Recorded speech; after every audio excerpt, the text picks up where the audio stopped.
Children book Moral Stories in Hindi.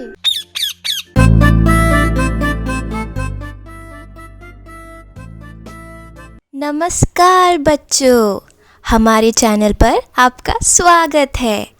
आज हम आपके सामने पेश करते हैं एक और नई कहानी। बूढ़ा बाप, बेटा और गधे की कहानी। एक बार एक बूढ़ा और उसका पुत्र दोनों अपने गधे को एक साथ लेकर बाजार जा रहे थे। जब वह बाजार में एक स्थान पर खड़े हुए तो कुछ लोगों के पास से गुजरे, तो वह सभी लोग, जिनमें बच्चे भी सम्मिलित थे, हंसने लगे। एक व्यक्ति बोला, भला इस गधे को बिना बोझ लादे ले जाने से क्या लाभ? अरे, तुम दोनों में से एक इस पर बैठ क्यों नहीं जाता? खुद गधे पर बैठा है और बच्चे को भी गधे पर बैठा क्यों नहीं लेता है?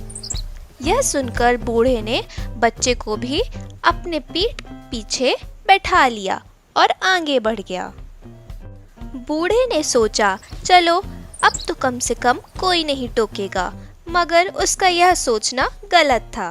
वे अभी 100 गज ही आगे बढ़े कि राजमार्ग पर खड़े एक व्यक्ति ने उन्हें रोक लिया और बोला, क्षमा करें श्रीमान, यह गधा आपका ही है? हाँ, है तो मेरा ही, बूढ़ा बोला। भला कौन सोच सकता है कि इस बेचारे गधे पर आप लोग इतना बोझ लादते होंगे?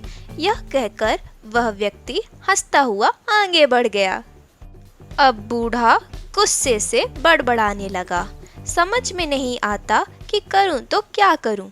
गधे पर बोझ नहीं लादता तो लोग घूर कर देखते हैं।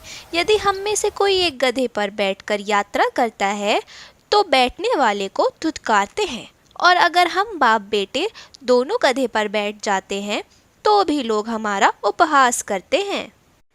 बूढ़ा कुछ देर खड़ा सोचता रहा, फिर उसने कुछ ऐसा करने की ठान ली जो किसी अन्य ने ना की हो।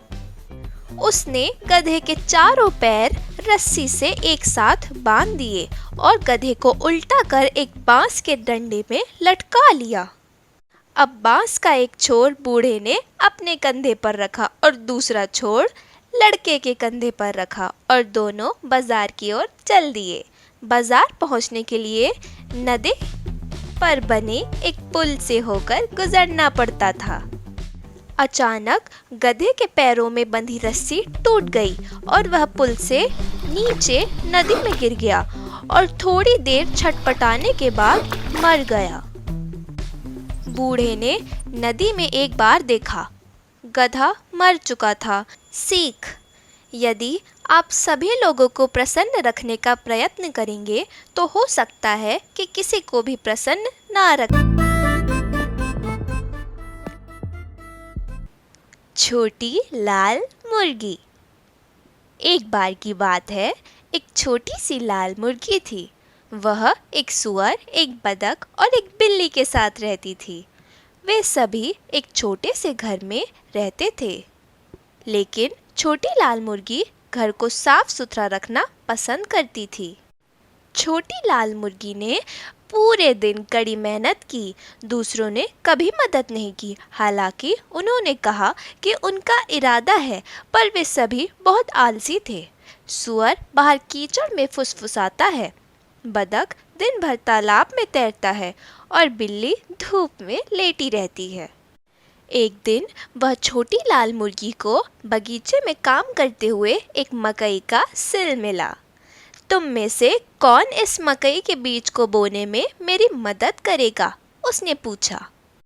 मैं नहीं करूँगा, बगीचे में कीचड़ भरी जगह से सूअर फुसफुसाया।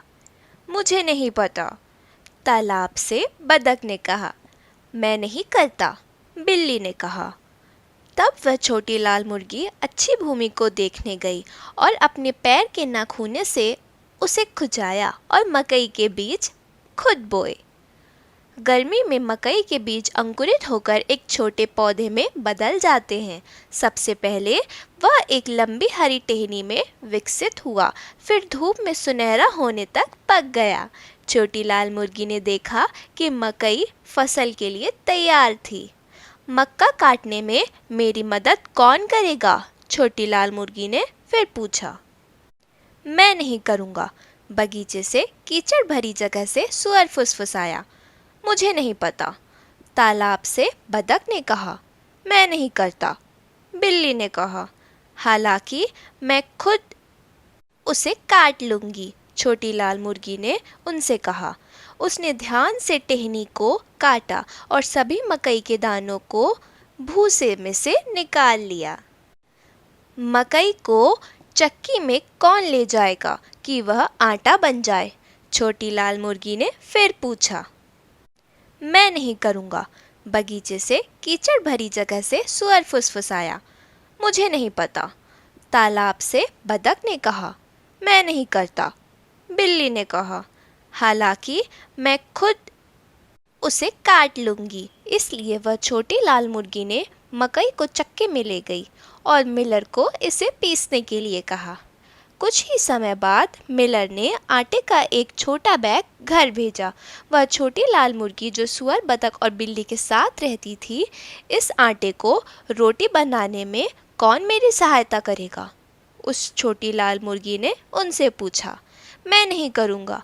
बगीचे में कीचड़ भरी जगह से सुअर फुसफुसाया। मुझे नहीं पता। तालाब से बतख ने कहा। मैं नहीं करता। बिल्ली ने कहा। बहुत अच्छा, छोटी लाल मुर्गी ने कहा। मैं खुद रोटी बनाऊंगी। यह कहकर वह अपनी साफ सुथरी छोटी रसोई में चली गई। वह आटा गूंथती है, आटे को बेक करने के लिए ओवन में रख देती है। तुरंत ताज़ी रोटी की सुगंध आ गई। यह पूरे घर में फैल गई और बगीचे में प्रवेश कर गई। बगीचे में कीचड़ वाली जगह से सुअर रसोई में आया। तालाब से बतख क्वैक क्वैक नामक रसोई में आया और बिल्ली धूप में अपना स्थान छोड़कर रसोई में आ गई। जब छोटी लाल मुर्गी ने अवन का दरवाज़ा खोला तो कटोरे में आटा अच्छी तरह से बेक हो गया और बहुत सुंदर दिखने वाला सबसे स्वादिष्ट ब्रेड का टुकड़ा बन गया। उस छोटी लाल मुर्गी ने पूछा, यह रोटी कौन खाएगा? उसने पूछा। मैं खाऊंगा, सुअर ने फुसफुसाया। मैं खाऊंगा, बतख ने कहा। मैं खाऊंगा, बिल्ली ने कहा। रुको, तुम कोई नहीं हो, छोटी लाल मुर्गी ने कहा। मैंने खुद बीज बोया, मकई काटा, आटा बनाने के लिए चक्की में ले गई और रोटी बनाई। इसलिए अब मैं इस रोटी को पूरी तरह से खुद खाऊंगी। सुअर, बतख और बिल्ली सभी खड़े थे और उम्मीद से घूर रहे थे क्योंकि छोटी लाल मुर्गी खुशी खुशी रोटी खा रही थी। इतना ही नहीं, रोटी बहुत स्वादिष्ट थी और उसने आखिरी टुकड़े तक उसका आनंद लिया। सीख: अगर हर कोई किसी काम को जिम्मेदारी से और खुशी से एक साथ काम करता है तो हर कोई समान रूप से उन पुरस्कारों का आनंद ले सकता है।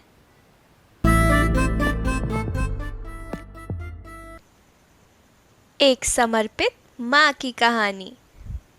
एक माँ और उसकी छोटी छोटी बच्चियाँ एक दिन एक झील पर जा रही थी। डकलिंग अपनी माँ और रास्ते में भागते हुए बहुत खुश थी। अचानक माँ बतख ने कुछ दूरी पर एक लोमड़ी को देखा। वह भयभीत थी और चिल्लाई, बच्चों, झील की ओर जल्दी चलो, एक लोमड़ी है। बतखें झील की ओर बढ़ गई।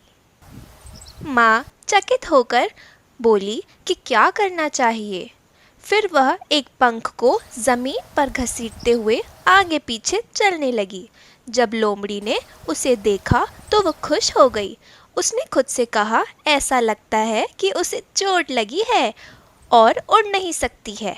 मैं उसे आसानी से पकड़ सकती हूँ और खा सकती हूँ। वह उसकी ओर दौड़ी।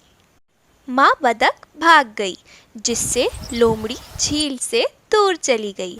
लोमड़ी ने उसका पीछा किया। अब वह उन डकलिंग को नुकसान नहीं पहुंचा पाएगी। माँ बतख ने अपने बतखों की ओर देखा और देखा कि वे झील पर पहुंच गए हैं। वह निश्चिंत थी, इसलिए वह रुक गई और एक गहरी सांस ली।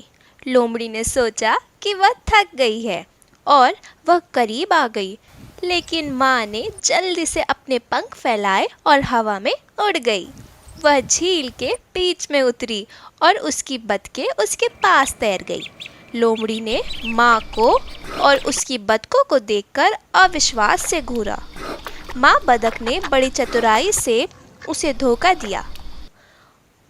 अब वह उन तक नहीं पहुंच सकती क्योंकि वे झील के बीच में थी। सब्सक्राइब करें हमारे YouTube चैनल को।